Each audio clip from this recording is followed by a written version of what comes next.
ඒනෝ chemistry කරන ඔයා හොඳටම දන්න චරිතයක් තමයි රංග ගුණරත්න මහතා කියලා කියන්නේ.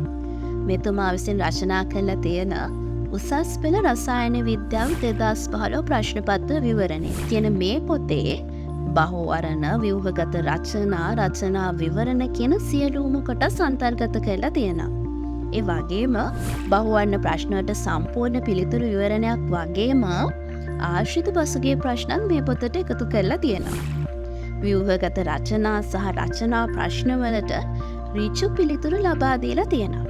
ඒ විතරක් නෙවෙයි අත්‍යවශ්‍ය පිළිතුරු පැහැදිලි කිරීමත් මේ පොතට එකතු කරලා තියෙන එක මේ පොතේ විශේෂත්වයක්. ඒ වගේම මේ පොතේ ලකුණු දීමේ පටිපාටියකුත් ඇතුළත් කරලා තියෙන නිසා ඔයාට වගේ ලකුණු මට්ටම සොයන්න පැනගන්න පුළුවන්. ඒ ලෙවල් කෙමිස්ට්‍රි කරන ඔයා පැහැර හරින්න නැතුව අනිවාර්යයෙන්ම අධ්‍යයනය කළ යුතු උසස් අධ්‍යයන කෘතියක් විදිහට මේ පොත හඳුන්වලා දෙන්න පුළුවන්. ඒ සාමර්ථ්‍යයක් කරා යන හොඳම අත්වලක් විදිහට පිටු 126කින් යුක්ත මේ පොත හඳුන්වා දෙන්න පුළුවන්.